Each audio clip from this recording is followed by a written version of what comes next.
Hello everyone, welcome to Chetan Bharat Learning and welcome back to your series of 1000 Concepts in 100 Days Science and Technology Edition. Now if you have been following this series for quite some time now, then you must know that we are in the science and technology phase of this series. इस series में हम Indian economy cover कर चुके हैं, हम geography and environment cover कर चुके हैं. अब 1000 कॉन्सेप्ट्स इन 100 डेज की सीरीज में साइंस एंड टेक्नोलॉजी की बारी है. उसके भी हम 2 दिन कवर कर चुके हैं. जैसा कि पहले लेक्चर में ही मैंने आपसे शेड्यूल शेयर किया था, डे 1 को हमने किया था बायोटेक्नोलॉजी, राइट? उसके हमने 10 कॉन्सेप्ट्स किए थे and these concepts are chosen on the basis of their probability of featuring in the examination. तो यूपीएससी प्रीलिम्स में, यूपीएससी जो इस साल का प्रीलिम्स है, उसमें जिस कॉन्सेप्ट की सबसे ज्यादा प्रोबेबिलिटी है वो हम इन 10 कॉन्सेप्ट्स में फीचर करते हैं. तो डे 1 पे हमने बायोटेक्नोलॉजी करा था, डे 2 पे हमने आईटी एंड कंप्यूटर्स करा था, अब डे 3 आ चुका है और आज हम करेंगे स्पेस के 10 कॉन्सेप्ट्स हम कवर करेंगे. ऑलराइट, नाउ फटाफट से देख लेते हैं कि स्पेस के कौन से 10 कॉन्सेप्ट्स जो सबसे ज्यादा इंपॉर्टेंट है इस साल के प्रीलिम्स के लिए हम कवर करने जा रहे हैं. एक तो सैट नैव पॉलिसी है, गवर्नमेंट ने नेविगेशन सैटेलाइट्स को लेके एक पॉलिसी बनाई है, उसे हम देख लेंगे. देन चंद्रयान 3 की बात चल रही है और इस साल लॉन्च हो सकता है तो उसकी बात करेंगे. देन गगनयान की बात करेंगे, India's first manned mission. Then we will talk about GSLV mark 3. देखो, जो भी स्पेस मिशंस होते हैं हमारे, सब एक रॉकेट पे भेजे जाते हैं ना.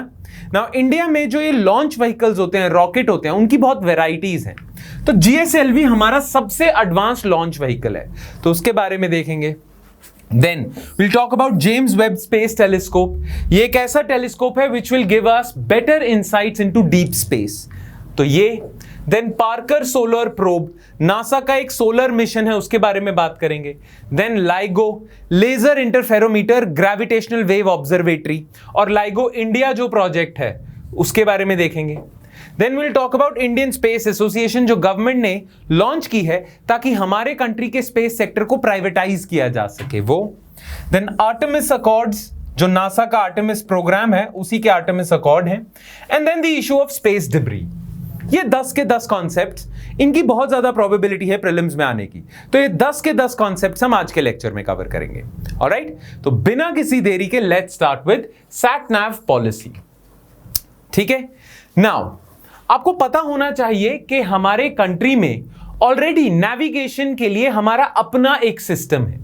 जैसे आप सुनते होंगे कि नेविगेशन फैसिलिटीज के लिए जीपीएस यूज करते हैं हम, राइट? Global positioning system.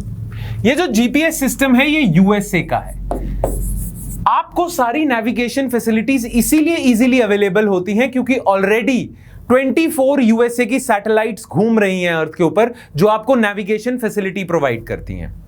तो यूएसए का जीपीएस जो है वो सैटेलाइट बेस्ड नेविगेशन सिस्टम है. सैटेलाइट्स हैं अर्थ के अराउंड, वो आपको proper positioning, velocity, directions, GPS system, location navigation system वो देते हैं. नाउ इंडिया का भी अपना एक सिस्टम है जिसका नाम है IRNSS, Indian regional navigation satellite system.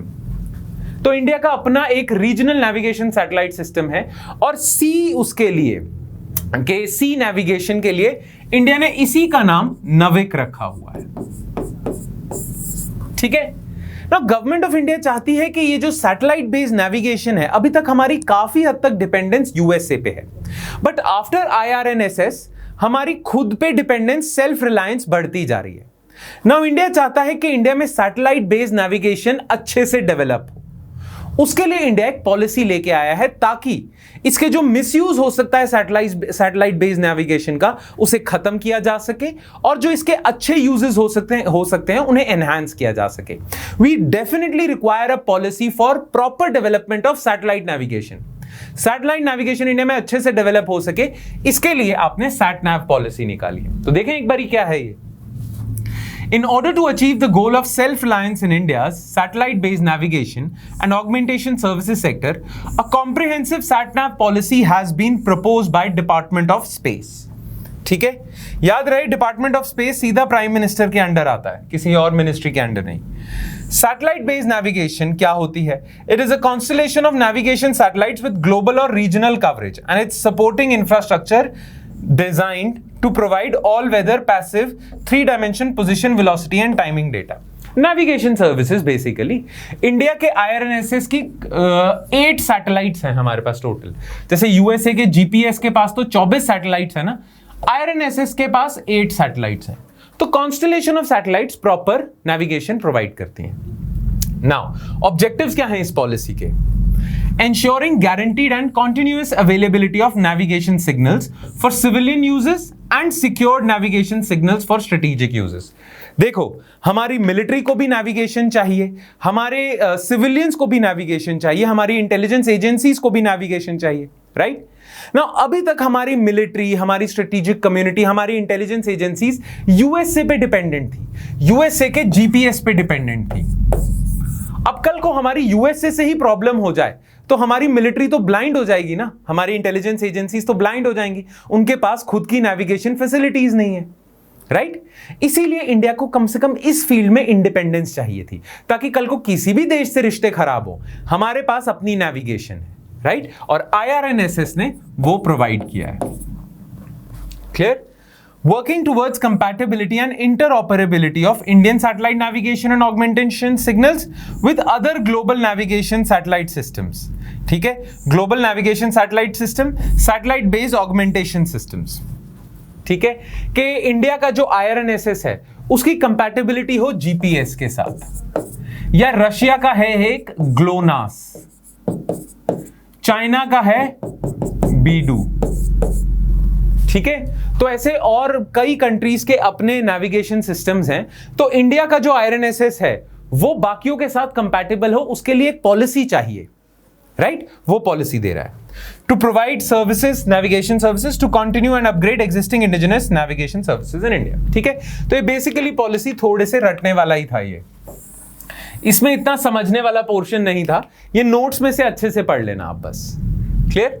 हाँ, एग्जिस्टिंग हमारा नेविगेशन सर्विसेज हमारे कंट्री में क्या है मैंने बता ही दिया, IRNSS, फिर भी देख लेते हैं। Secured satellite based navigation system exclusively for Indian strategic community. Indian strategic community में क्या आ जाएगी? मिलिट्री आपकी। तो ऑलरेडी हमारे पास IRNSS है जिसे हम नविक भी कहते हैं, जो स्ट्रेटेजिक कम्युनिटी मिलिट्री पर्सनल को नेविगेशन देता है। देन नविक और IRNSS is an independent regional navigation satellite system developed by ISRO. अच्छा, आपको पता है फ्लाइट्स जो आपकी चलती हैं, राइट, जो एयरप्लेन्स चलते हैं उनको भी नेविगेशन चाहिए। उनको नेविगेशन हम वाया जीपीएस देते हैं। उसके लिए हमने अपना सिस्टम बनाया था जिसमें हम जीपीएस से हेल्प लेते हैं। सिस्टम का नाम है Gagan, GPS aided geo augmented navigation. तो जीपीएस से हेल्प लेके आपने एक अपना सिस्टम बनाया, GPS aided geo augmented navigation, Gagan. ये आप फ्लाइट्स को देते हो इंडियन एयर स्पेस में। अच्छा, Gagan is jointly developed by ISRO and Airports Authority of India. ये याद रखना है, गगन किसने बनाया है? इसरो ने and airport authority of India, याद रखना है। ठीक है? बाकी IRNSS जो है, नविक जो है, वो कंप्लीटली इंडिया ने बनाया, इसरो ने बनाया। चलो अब हम आ जाते हैं नेक्स्ट टॉपिक पे, विच इज चंद्रयान 3। आपको पता होगा चंद्रयान क्या है? चंद्रयान नाम से ही पता चलता है इंडिया का लूनर मिशन है, राइट? मून पे हमने अपने मिशन भेजे हैं। नाउ चंद्रयान 1 जब इंडिया ने लॉन्च किया था तो चंद्रयान बहुत ही सक्सेसफुल मिशन था, चंद्रयान 1। ठीक है? चंद्रयान 1 की मिशन के सक्सेस को देखते हुए हमने लॉन्च किया था चंद्रयान 2, जिसमें हमने बहुत एम्बिशियस टारगेट्स रखे थे। चंद्रयान 2 जो था ना, चंद्रयान 2 जो था वो 3 पार्ट्स का था। C2 लिख देता हूं। चंद्रयान 2 के ना 3 पार्ट्स थे। जो चंद्रयान 1 था ना, वो तो एक ही पार्ट का था। उसमें क्या था? लूनर ऑर्बिटर था। ऑर्बिटर क्या करता है? मून के अराउंड चक्कर लगाता जाएगा और चक्कर लगाते लगाते जैसे मून की अपनी एक सैटेलाइट हो जाएगी, वहां से पिक्चर्स भेजेगा। तो चंद्रयान 1 तो ऐसा ही था। चंद्रयान 2 में ऑर्बिटर भी होगा जो मून के अराउंड चक्कर लगाएगा। इसी ऑर्बिटर से एक लैंडर भी निकलेगा, जो एक मशीन होगी जो मून पे लैंड करेगी, राइट? हम मून पे लैंड करवाएंगे। और रोवर भी होगा, एक रोबोट जो मून के सरफेस पे मूव करेगा। और उसे इंडिया से रिमोटली ऑपरेट किया जाएगा। मून के सरफेस पे उस रोबोट ने चलना था और सैंपल्स कलेक्ट करने थे, राइट, केमिकल एनालिसिस के लिए। बदकिस्मती से चंद्रयान 2 फेल हो गया। एक्चुअली उसका ऑर्बिटर वाला पार्ट तो बिल्कुल सही था, पर हम मून पे अच्छे से लैंडर को लैंड नहीं करवा पाए, और लैंडर के अंदर ही छुपा हुआ था रोवर, तो रोवर वाला मिशन भी खराब हो गया था। आपको याद होगा जो हमारे इसरो के डायरेक्टर थे वो हमारे प्राइम मिनिस्टर मोदी जी के कंधे पे रोए थे जब ये चंद्रयान 2 मिशन फेल हुआ था। तो उसी समय डिसाइड कर लिया गया था कि हम चंद्रयान 3 भेजेंगे and we will make sure that this mission is successful, right. तो चंद्रयान 2 में जो चीजें हमारी रह गई थी, यानी कि लैंडर और रोवर, वो हमने चंद्रयान 3 में करने की सोची है। प्लस और बहुत सारी चीजें जो हम चंद्रयान 2 में सोचा भी नहीं था हमने, वो भी चंद्रयान 3 में करेंगे। तो एक चंद्रयान 2 में जो चीजें रह गई थी वो कंप्लीट करनी थी, और फिर एक्स्ट्रा कुछ मिशंस करने थे, right. So Chandrayaan 3 is a follow on mission to Chandrayaan 2 and is meant to demonstrate lunar landing and roving capability. Lander और रोवर पहुंचाना है वहां पर, ठीक है, जो 2 में आप नहीं कर पाए थे। Chandrayaan 3 will carry only a modified lander and rover and will use the orbiter of Chandrayaan 2 mission to communicate with the Earth. तो चंद्रयान 2 के समय ये ऑर्बिटर तो सेट हो गया था, इसी ऑर्बिटर को यूज करके आप अर्थ कम्युनिकेशन करोगे। Modifications being proposed on Chandrayaan 3 also include changes in software and algorithms.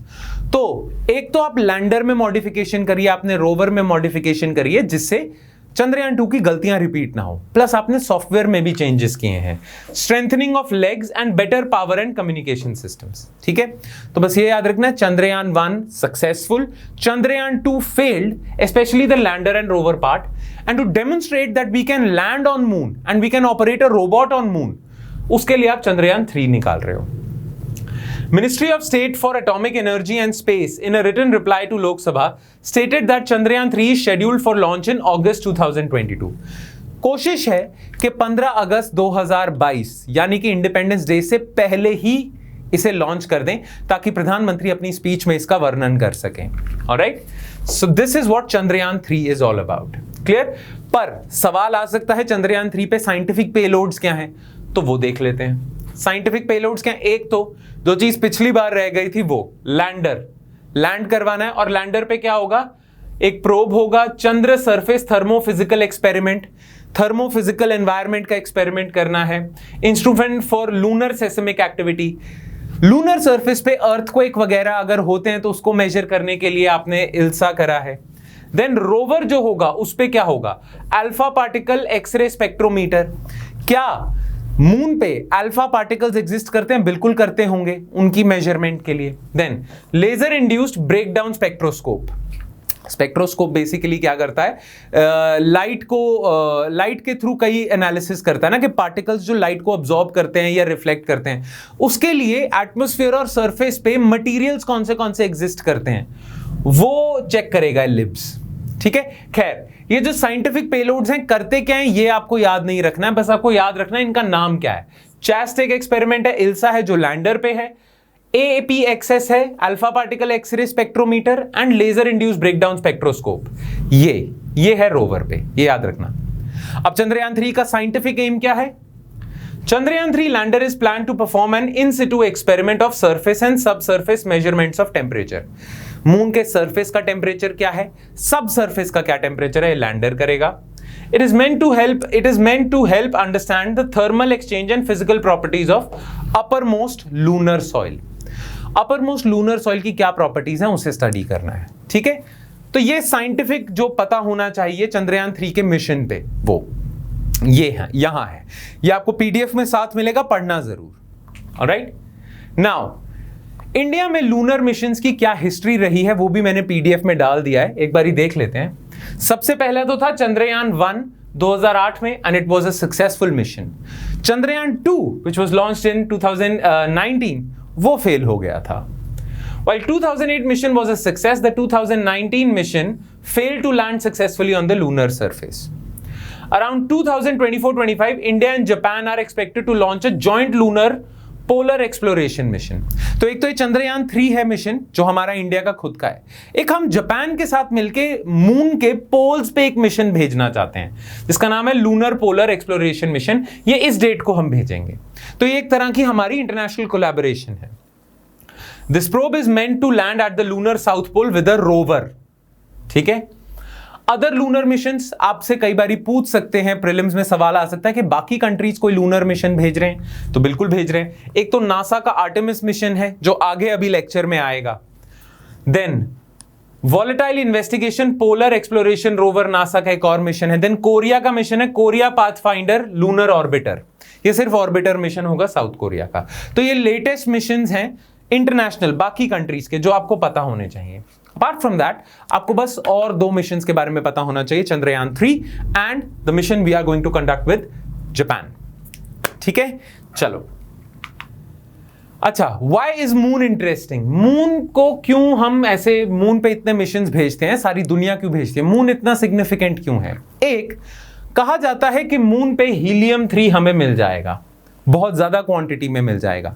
और आपको पता है हमारे कंट्री में इलेक्ट्रिसिटी प्रोड्यूस करने के लिए हम न्यूक्लियर एनर्जी यूज करते हैं, पर न्यूक्लियर में हम यूज करते हैं न्यूक्लियर फिशन को, जिसमें हम यूरेनियम को ब्रेक करते हैं। पर कहा यह जाता है कि जैसे सन एनर्जी प्रोड्यूस करता है ना, वैसे ही अगर हम इलेक्ट्रिसिटी अर्थ पे प्रोड्यूस कर ले तो बहुत ज्यादा हमारी डिपेंडेंस कम हो जाएगी यूरेनियम से। सन जो है वो एनर्जी प्रोड्यूस करता है न्यूक्लियर फ्यूजन से, पर न्यूक्लियर फ्यूजन से अभी तक हमने बॉम्ब बनाना ही सीखा है, हाइड्रोजन बॉम्ब जिसे कहते हैं। अभी तक हमें न्यूक्लियर फ्यूजन को सक्सेसफुली यूज करना नहीं आता है, इलेक्ट्रिसिटी प्रोड्यूस करना नहीं आता है। आज भी हम इलेक्ट्रिसिटी फिशन से ही प्रोड्यूस करते हैं। तो न्यूक्लियर फ्यूजन के लिए अभी तो एक्सपेरिमेंटल स्टेज पे है, पर अगर सच हो जाता है न्यूक्लियर फ्यूजन से भी हम इलेक्ट्रिसिटी प्रोड्यूस कर सके तो उसके लिए हमें हीलियम 3 चाहिए होगा काफी ज्यादा क्वांटिटी में, वो मून पे मिल सकता है। तो एक तो ये है। Then base for future space exploration. अगर कल को हम सोचते हैं कि हम इतने एडवांस हो जाएं कि हम जुपिटर तक मिशंस भेज सकें, हम सोलर सिस्टम के भी बाहर मिशन भेज सकें, तो उसके लिए आपको रास्ते में एक चाहिए होता है ना, एक बेस चाहिए होता है जहां से आप लॉन्च कर सको मिशंस। तो वो आप मून पे बना सकते हो। मून पे आपने अपना एक लॉन्च पैड बना लिया कि कोई भी अर्थ से मिशन निकलता है वो पहले मून पे रुकता है, रिफ्यूल करता है और आगे जाता है। तो फ्यूचर स्पेस एक्सप्लोरेशंस के लिए आप मून पे एक बेस बना सकते हो, वो है। देन मून जो है कहा जाता है कि अर्थ से ही सेपरेट हुआ था कई बिलियंस ऑफ ईयर्स पहले। तो अर्थ उतने बिलियंस ऑफ ईयर्स पहले कैसा था वो आपको मून को स्टडी करके पता चल जाएगा। तो to peek into the earth's past, moon को स्टडी करना इंपॉर्टेंट है, तो वो है। क्लियर? ठीक है, चलो आगे चलते हैं। Next is Gaganyaan. देखो, गगनयान के बारे में बस आपको कुछ चीजें याद ही रखनी है। वैसे बेसिकली गगनयान क्या है? India's first manned mission,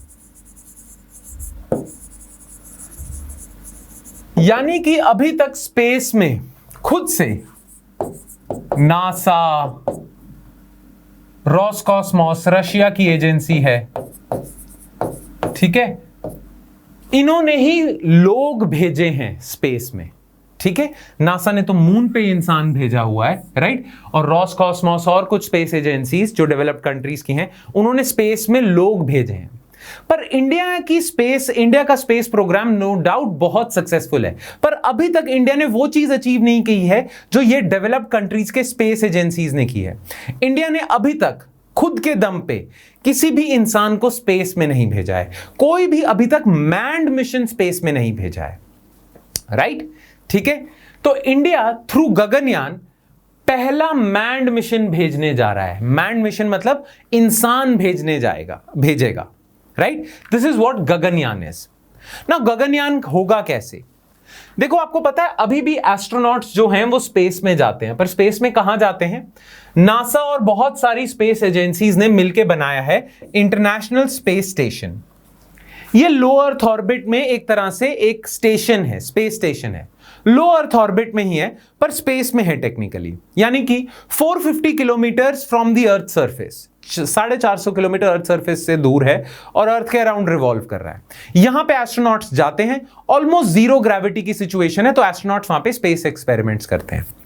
now India सोच रहा है कि इतनी ही दूर लो अर्थ ऑर्बिट में 450 किलोमीटर दूर हम अपना एक मिशन भेजेंगे जिसका नाम होगा गगनयान। शुरुआत में तो हम अनमैन्ड मिशन भेजेंगे टू टेस्ट द एनवायरनमेंट, फिर उसके बाद हम लोगों को भेजेंगे, राइट। सो अगेन गगनयान के बारे में सबसे इंपॉर्टेंट, ये एक हिस्टोरिकल मोमेंट होगा कि हमने पहली बार इसरो ने खुद के दम पे लोग एस्ट्रोनॉट्स भेजे हैं स्पेस में, right.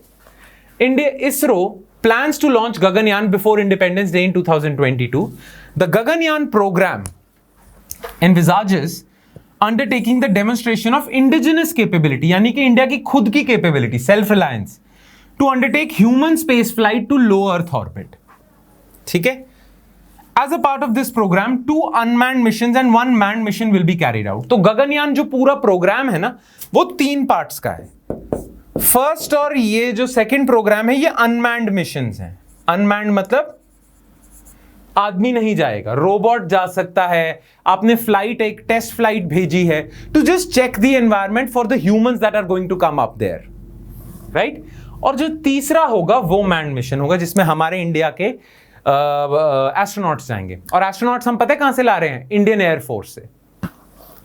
ISRO is planning to launch the first uncrewed मतलब इसमें लोग नहीं होंगे, ये unmanned mission होगा, unmanned first uncrewed mission under Gaganyaan in 2022, following which the second unmanned mission Vyomitra will carry a robot। तो पहला तो स्पेस टेस्ट फ्लाइट आप भेजोगे एक, जो 2022 में इंडिपेंडेंस डे से पहले आप एक अनमैन्ड मिशन भेजोगे जिसमें टेस्ट फ्लाइट होगी जो बस चेक करेगा कि हम फ्लाइट भेज सकते हैं ऊपर। फिर आप एक रोबोट को भेजोगे, जो सेकंड अनमैन्ड मिशन है उसमें रोबोट को भेजोगे। रोबोट का नाम है व्योममित्र, ठीक है, एक तरह से एस्ट्रो मित्र ही हो गया। Vyommitra will carry a robot and this will then be followed by the manned mission. फिर जब रोबोट वाला मिशन भी सक्सेसफुल हो जाएगा फिर आप इंसान को भेजोगे। तो पहले ये 2 अनमैन्ड मिशन इसलिए भेजे जा रहे हैं कि जो लोग जाएंगे उनकी जान को कोई खतरा ना हो, राइट, सक्सेसफुल हो सब। The uncrewed missions are for technology demonstration, safety and reliability verification. पहले 2 unmanned missions safety और reliability verification के लिए जा रहे हैं कि सब ठीक है ना, and will aim to study the performance of systems before crewed flight. Crewed मतलब लोग जाएंगे। The Gaganyaan orbital module has 2 parts. अच्छा, जिसमें जो थर्ड मैन्ड मिशन होगा उसको हम कह रहे हैं गगनयान ऑर्बिटल मॉड्यूल, ठीक है, इसमें लोग होंगे ऑर्बिटल मॉड्यूल में। अच्छा, ऑर्बिटल मॉड्यूल के भी 2 पार्ट हैं, क्रू मॉड्यूल, ठीक है, जिसमें लोग होंगे, सर्विस मॉड्यूल जिसमें मशीन्स होंगी कि जो मैनेज कर सकते हैं पूरे स्पेसक्राफ्ट को, मशीन्स, ठीक है। तो पूरा जो मॉड्यूल है उसमें एक तो एस्ट्रोनॉट्स के बैठने की जगह, दूसरा मशीनों के बैठने की जगह। टोटल वेट 8 टन होगा, 8000 kg। The orbital module will be launched by a human-rated GSLV Mark III vehicle। ये हमारा लॉन्च व्हीकल है। GSLV Mark III हमारा बेस्ट रॉकेट है टू लॉन्च एनी सैटेलाइट और मिशन इनटू द स्पेस। तो इस GSLV Mark III को use करके आप ये ऑर्बिटल मॉड्यूल यानी कि क्रू मॉड्यूल भेजोगे। For the first crewed mission of Gaganyaan program, astronaut trainees are selected based on selection criteria jointly defined by ISRO and Indian Air Force, which comprises of flying experience, fitness, psychological test वगैरह वगैरह, ठीक है। खैर, ये है गगनयान के बारे में जो आपको पता होना चाहिए अभी तक। जब गगनयान लॉन्च होगा अगस्त में तब इसके बारे में और डिटेल्स आएंगी, अभी तो ये बस प्रिलिमिनरी डेटा है, तो इतना ही पता होना चाहिए। 3 एस्ट्रोनॉट्स भेजेंगे हम, ठीक है, जिन्हें हम व्योमनॉट्स भी कहेंगे, और 3 मिशंस होंगे, 2 अनमैन्ड 1 मैन्ड। क्लियर? एस्ट्रोनॉट्स आएंगे इंडियन एयरफोर्स से, क्लियर, ठीक है। और कौन से रॉकेट पे हम भेजेंगे गगनयान? GSLV Mark III, ये याद रखना बस। ऑलराइट, चलो अब GSLV Mark III की बात आई है तो ये देख लेते हैं GSLV Mark III क्या है।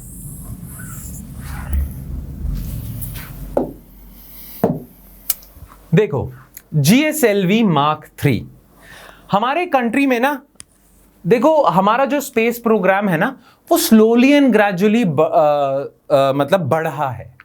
पहले हमारे पास कैपेबिलिटी ही नहीं थी कि हम खुद से सैटेलाइट लॉन्च कर सकें। हम सैटेलाइट बना तो लेते थे, पर ये यूएसए हो गया, नासा हो गया, फ्रांस हो गया, इनके रॉकेट्स की हेल्प लेके हम सैटेलाइट्स पहुंचाते थे स्पेस में। फिर हमने खुद से लॉन्च व्हीकल्स बनाने शुरू कर दिए। अब देखना, शुरुआत में हमारे पास सैटेलाइट लॉन्च व्हीकल होता था SLV, इतना छोटा, जो छोटी सैटेलाइट्स ही स्पेस में पहुंचा सकता था। बड़ी सैटेलाइट्स के लिए और ज्यादा दूर तक सैटेलाइट्स पहुंचाने के लिए हमें फिर फ्रांस वगैरह की हेल्प लेनी होती थी। फिर ASLV आया, फिर हमारा आया सबसे फेमस PSLV। PSLV को हम कहते हैं वर्क हॉर्स ऑफ इसरो, क्योंकि इसरो ने अपने तकरीबन सारे missions, including Chandrayaan 1, including Mangalyaan, PSLV से भेजे हैं। ठीक है, बस PSLV की एक प्रॉब्लम थी। PSLV हमारा बहुत सक्सेसफुल रॉकेट रहा है। PSLV ने बहुत सारे मिशंस लॉन्च करे हैं, मंगलयान, चंद्रयान 1, ठीक है, PSLV बहुत सक्सेसफुल है। पर PSLV की कुछ शॉर्टकमिंग्स हैं। एक, हेवियर सैटेलाइट्स के लिए हमें फिर भी फ्रांस का सहारा लेना पड़ता था। हेवियर सैटेलाइट्स नहीं कैरी कर सकता PSLV, एक तो ये। दूसरा, सैटेलाइट्स को ज्यादा ऊंचे ऑर्बिट में नहीं पहुंचा सकता PSLV। अगर आपको कम्युनिकेशन सैटेलाइट लगानी है तो कम्युनिकेशन सैटेलाइट लगती है जियोसिंक्रोनस ऑर्बिट में, जियोसिंक्रोनस या स्टेशनरी। ये ऑर्बिट्स होते हैं क्लोज टू 36,000 किलोमीटर अबव अर्थ।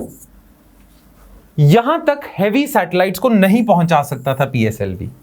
तो हमें कोई कम्युनिकेशन सैटेलाइट इतनी दूर सेटअप करनी पड़ती थी, तो हमें बाहर की कंट्रीज का सहारा लेना पड़ता था।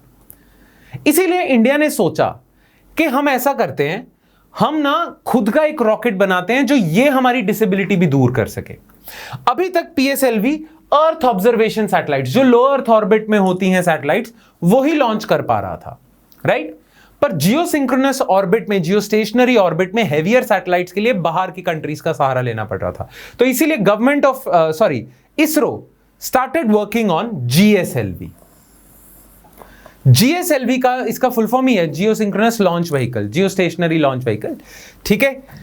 ये इसका एडवांटेज क्या था कि ये heavier satellites, heavier communication satellites plus ज्यादा ऊंचे ऑर्बिट्स में पहुंचा सकता है। पर ये बहुत मुश्किल काम था, क्योंकि इस पे इंडिया काम कर रहा है 2000 से, और कई एक्सपेरिमेंट्स फेल भी हुए हैं। और इसी में इंडिया ने 3 मॉडल्स बना दिए। GSLV Mark 1 आया था, ठीक है, फिर इसका एडवांस वर्जन Mark 2, और अब सबसे एडवांस वर्जन है Mark 3। और Mark 3 की तो कैपेबिलिटी ये भी है कि ये इंसानों को भी स्पेस में पहुंचा सकता है, तभी GSLV Mark 3 को हम यूज कर रहे हैं फॉर गगनयान मिशन, राइट, ठीक है। अब देखते हैं ये GSLV Mark 3 is a 3-stage vehicle and will have an Indian cryogenic third stage। अच्छा, ये डिफरेंट PSLV से पता कैसे है? इसका जो इंजन है ना, वो 3-stage इंजन है। पहले सॉलिड फ्यूल जलेगा, फिर जब और ऊपर पहुंच जाएगा तो लिक्विड फ्यूल जलेगा, एंड देन क्रायोजेनिक स्टेज आ जाता है। क्रायोजेनिक स्टेज क्या होता है? क्रायोजेनिक स्टेज होता है जब एक्सट्रीमली लो टेम्परेचर्स पे फ्यूल जलता है, एक्सट्रीमली ठंडा, क्रायो, ठीक है। जो PSLV था ना, उसमें तो ऐसे था, 2 स्टेज था, सॉलिड फिर लिक्विड, फिर सॉलिड फिर लिक्विड। ये 3 स्टेज फ्यूल प्रोसेस है, 3 स्टेज इंजन है। इसमें पहले सॉलिड जगेगा, फिर लिक्विड फ्यूल जलेगा, फिर एक्सट्रीमली ठंडे मतलब क्रायोजेनिक एटमॉस्फेयर में फ्यूल जलेगा। This is more efficient. इसीलिए the 3 stages of GSLV Mark 3 are solid boosters, liquid motor and cryogenic upper stage. GSLV Mark 3 can put a communication satellite of 4 tons into geosynchronous orbit or 10-ton satellite into low earth orbit. तो ये advance facility है। ISRO is developing this to enable India to launch its heavier satellites without dependence on foreign rockets, जो थी पहले, and providers. GSLV has attempted 8 launches to date since its first launch in 2001 through its most recent launch in 2014. खैर ये भी गलत हो चुकी है न्यूज, 2018 में भी हमने एक्सपेरिमेंट रन किए हैं और सक्सेसफुल किए हैं। सिग्निफिकेंस क्या है GSLV की? The launch of GSLV Mark 3 will enhance India's capability to be a competitive player in the multi-million-dollar commercial launch market. अभी हम पैसे लेके बाकी कंट्रीज की सैटेलाइट्स को लॉन्च करते हैं, पर अभी हमारी कैपेबिलिटी है कि हम अर्थ ऑब्जर्वेशन सैटेलाइट्स ही लॉन्च कर सकते हैं। लो अर्थ ऑर्बिट में ही अगर किसी कंट्री को अपनी सैटेलाइट पहुंचानी है तो हम कर सकते हैं। हाई अर्थ ऑर्बिट या जियोसिंक्रोनस ऑर्बिट में अगर किसी कंट्री को सैटेलाइट पहुंचानी है वो नहीं हम कर सकते, जबकि ये $multi-million बिजनेस है। अगर इंडिया इसकी कैपेबिलिटी में महारत हासिल कर लेता है तो ये बिजनेस भी अब इंडिया के पास आएगा, क्योंकि इंडिया सस्ते में सैटेलाइट्स ऊपर पहुंचा देता है, right. India's dependence on foreign launch vehicles to put its heavy satellite, जैसे INSAT satellites, will be reduced. GSLV Mark III will help ISRO put heavier communication satellite of INSAT 4 class into the orbit. अभी तक INSAT की satellites, high heavy satellites, communication satellites, geosynchronous orbit के लिए हमें France के Aryan 5 rocket का सहारा लेना पड़ता था, पैसे भी खर्च होते थे। अब वो नहीं करना पड़ेगा, अब GSLV Mark III करेगा वो काम, राइट? Make sense? चलो, this will also help India realise its mission of sending humans. Gaganyaan में तो है ही है। खैर, हिस्टोरिकल बैकग्राउंड आप देख लेना कि कब हमने स्टार्ट करा है GSLV पे काम करना, फिर D5 रॉकेट आया था, Mark II जिसका नाम है, और Mark III। अच्छा, Mark III के ये एक्सपेरिमेंट्स हो चुके हैं। Crew module atmospheric re entry mission, कि अगर Mark III रॉकेट पे आप लोगों को भेजना चाहते हो तो उसके लिए क्रू मॉड्यूल बनाना पड़ेगा, राइट। क्रू मॉड्यूल आपने लोग भेज तो दिए, पर लोगों को वापस भी तो लाना है, तो एटमॉस्फेयर में री एंट्री का एक्सपेरिमेंट भी आपको करना है, राइट, कि क्रू मॉड्यूल आप लेके आ सको। तो वो GSAT-19 आपने लॉन्च करी है, GSAT-29 आपने GSLV Mark III से लॉन्च करी है, और चंद्रयान 2 मिशन जो था वो सक्सेसफुली आपने लॉन्च तो कर दिया था, उसके लैंडर में दिक्कत आ गई थी। तो Chandrayaan 2 is also considered a successful mission as far as GSLV Mark III is concerned, कि Mark III ने तो अपना काम कर दिया था ना। हाँ, चंद्रयान के लैंडर में खराबी थी। चंद्रयान 2 की बात करें तो clear. All the above launches were from Satish Dhawan space centre Sriharikota में। क्लियर? Make sense? चलो, अब हम आ जाते हैं, ये लॉन्च व्हीकल्स, इसरो वगैरह की चीजें हो गई। अब हमें थोड़ा इंटरनेशनल स्फीयर में जाते हैं कि बाकी दुनिया, स्पेशली नासा, क्या कर रहा है। तो उसमें सबसे इंपॉर्टेंट है जेम्स वेब स्पेस टेलीस्कोप। देखो, स्पेस के बारे में हमें इतनी ज्यादा नॉलेज कैसे है?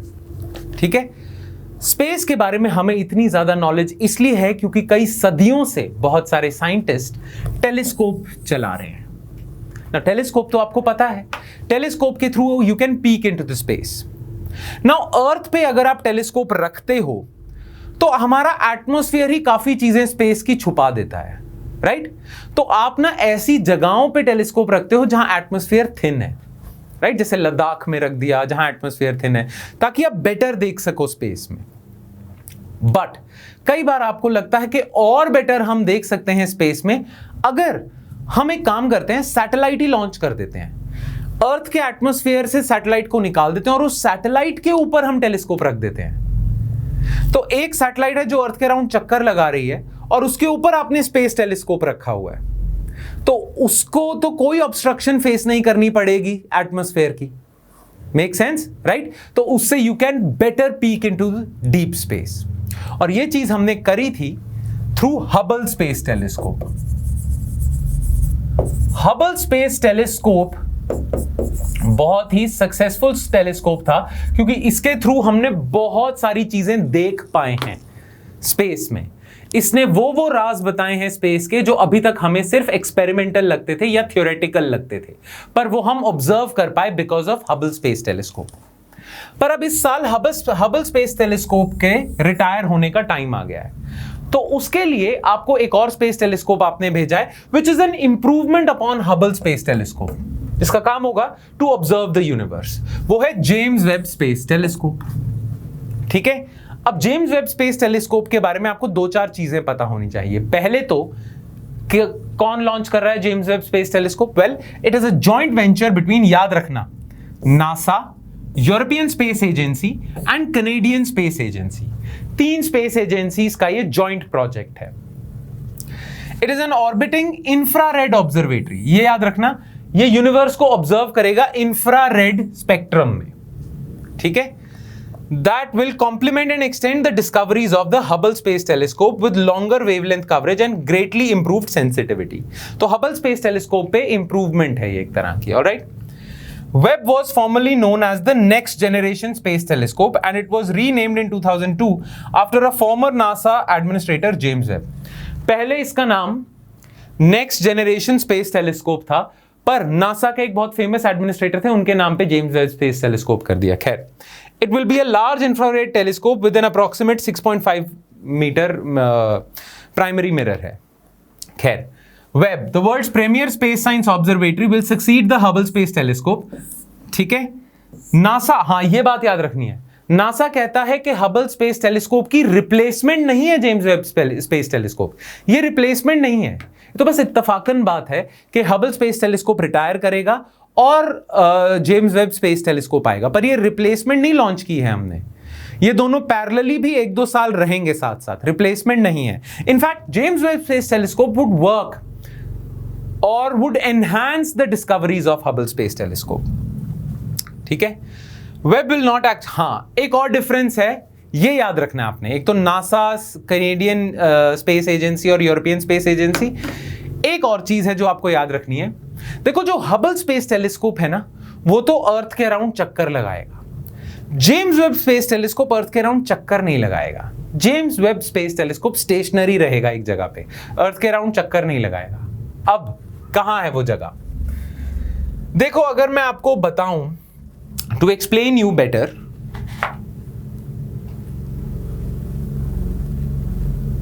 एक सेकंड मैं आपको दिखाता हूं.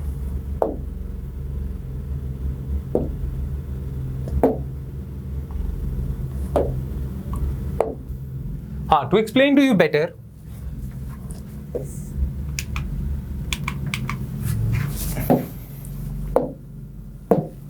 देखो, लेट्स सपोज ये सन है हमारा और ये हमारी अर्थ है. अब जो हबल स्पेस टेलीस्कोप है वो तो इसके अराउंड चक्कर लगा रहा है. ठीक है, बट अर्थ और सन के बीच में ऐसे 5 पॉइंट्स हैं जहां पे सन और अर्थ की ग्रेविटी बैलेंस आउट हो जाती है. जैसे एक ये पॉइंट है जिसे हम L1 कहते हैं. यहां पे सन की ग्रेविटी लग रही है जो सन की तरफ पुल कर रही है, अर्थ की ग्रेविटी लग रही है जो अर्थ की तरफ पुल कर रही है. नाउ अर्थ और सन की ग्रेविटी बैलेंस हो जाती है, यानी कि यहां पे अगर मैं किसी ऑब्जेक्ट को रख दूं तो वो यहां स्टेशनरी रहेगा, क्योंकि सन की ग्रेविटी और अर्थ की gravity balance each other out. ऐसे ही एक जगह ये है L2, ऐसे ही एक जगह ये है L3, ऐसे ही L4 भी है. ठीक है, सॉरी L2 इसे नहीं कहेंगे, L2 इसे कहेंगे. ऐसे ना 5 पॉइंट्स एग्जिस्ट करते हैं. अब मैं बहुत डिटेल में समझा सकता हूं इन के कहां एग्जिस्ट करेंगे, पर आपके लिए इंपॉर्टेंट है L1 और L2. वो मैं अभी बताता हूं क्यों L1 इंपॉर्टेंट है और L2 क्यों इंपॉर्टेंट है. ठीक है, नाउ ये जो L है ना, इसे हम कहते हैं लैग्रेंजियन पॉइंट.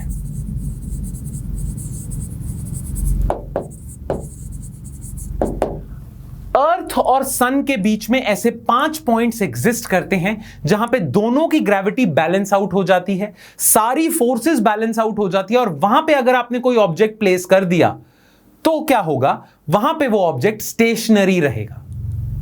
तो हबल स्पेस टेलीस्कोप को तो अर्थ के अराउंड चक्कर लगाने पड़ रहे हैं, पर जेम्स वेब स्पेस टेलीस्कोप को हम यहां प्लेस कर रहे हैं L2 पे. इससे एक और फायदा हो रहा है. एक तो यहां पे स्टेशनरी रहेगा, ठीक है, अर्थ के अराउंड चक्कर लगाने की जरूरत नहीं. दूसरा, सन की रेस से भी शील्ड हो जाएगा. कई बारी स्पेस में जब हम देख रहे होते हैं टेलीस्कोप के थ्रू, तो सन की रेज ना बहुत ज्यादा लाइट आ जाती है, काफी स्पेस का व्यू ब्लॉक हो जाता है. तो सन की रेस से शील्डेड होगा तो it can better look into the universe. ठीक है, तो लैग्रेंजियन पॉइंट 2 पे जेम्स वेब स्पेस टेलीस्कोप होगा. तो अगेन इसमें इंपॉर्टेंट क्या है, आपको एक तो पता होना चाहिए कि James Webb space telescope is not a replacement of Hubble space telescope. कौन सी एजेंसीज इसे लॉन्च कर रही है, और ये it won't revolve around the earth. ये स्टेशनरी रहेगा किस पे, लैग्रेंजियन पॉइंट 2 पे. At the L2 point, Webb's solar shield will block the light from the sun, earth and moon, which will help Webb stay cool. Which is very important for an infrared telescope. ठीक है, view block ना हो जाए, cool रहना चाहिए। Clear? Infrared actually heat waves ही होती है ना, तो इंफ्रारेड टेलीस्कोप पे सन की वेव्स काफी डिस्टॉर्ट कर देती हैं पिक्चर, तो वो नहीं होगा। तो ये इंपॉर्टेंट है, आपको पता होना चाहिए। इट वोंट, ये याद रखना है, स्टेटमेंट आ सकती है प्रीलिम्स में कि ये अर्थ के अराउंड रिवॉल्व करेगा like Hubble space telescope. No, it will be on Lagrangian point 2, जहां पे सन की ग्रेविटी, अर्थ की ग्रेविटी और जो सेंट्रीफ्यूगल फोर्स लगती है। आपको पता है ना अर्थ स्टेशनरी क्यों है? क्योंकि एक तो सन इसे पुल कर रहा है इधर, ठीक है, एक ही जोर जोर के घूम भी तो रही है सन के अराउंड, तो एक बाहर को फोर्स लगती है जिसे हम सेंट्रीफ्यूगल फोर्स कहते हैं।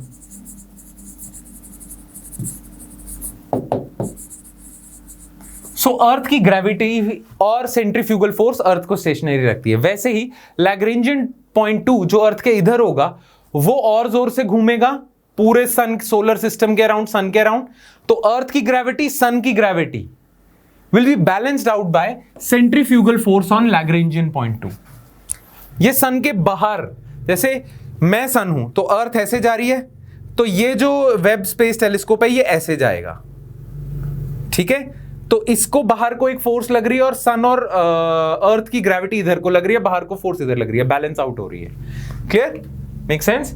अब इसके ऑब्जेक्टिव्स क्या हैं? It will look deeper into the cosmos and thus further back in time than is possible with Hubble. Back in time क्यों? क्योंकि कोई भी रे स्पेस में आती हैं वो लाइट ईयर्स में पहुंचती हैं। दैट मीन्स लाइट को सालों लग गए हैं यहां पहुंचते पहुंचते।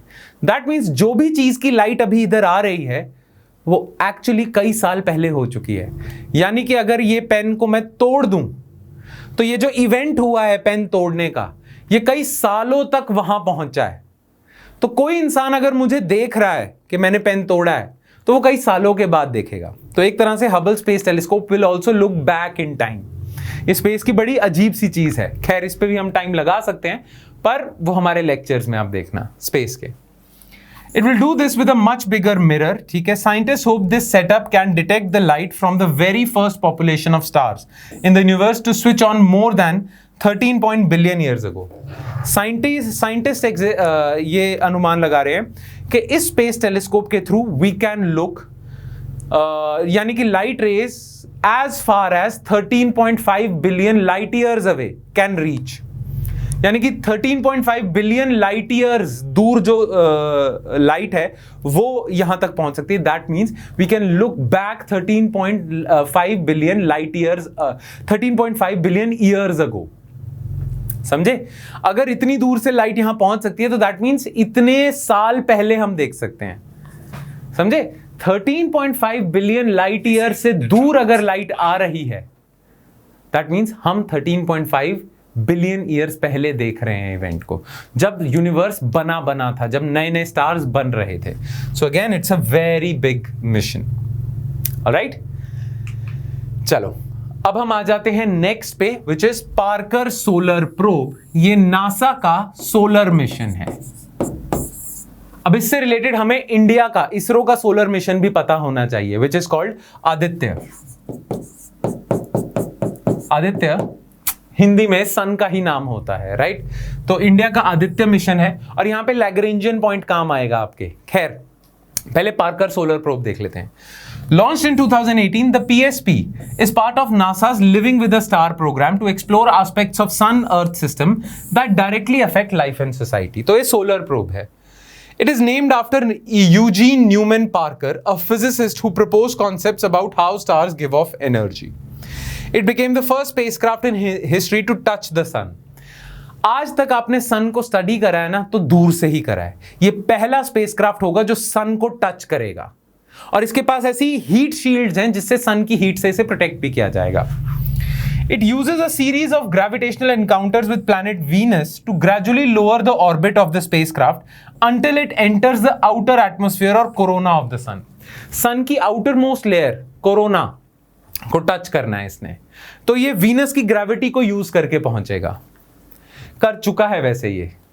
It uses carbon composite shield to withstand temperatures nearly 1337 degree Celsius. ठीक है, ये टेम्परेचर्स तक ये सस्टेन कर सकता है क्योंकि इसके पास ये शील्ड है।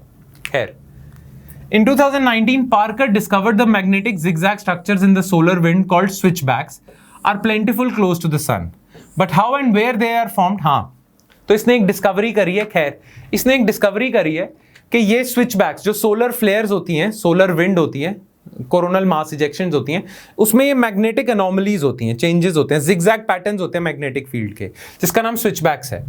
अभी तक ये पता था कि स्विचबैक्स होते हैं, ये नहीं पता था कहां से जनरेट होते हैं। तो पार्कर सोलर प्रोब ने मैक्सिमम गेस दे दिया है कि चांसेस हैं कि ये सोलर के सन के सरफेस पे ही बनते हैं। तो इसका मैक्सिमम पॉसिबल जो आंसर हो सकता था वो दे दिया है।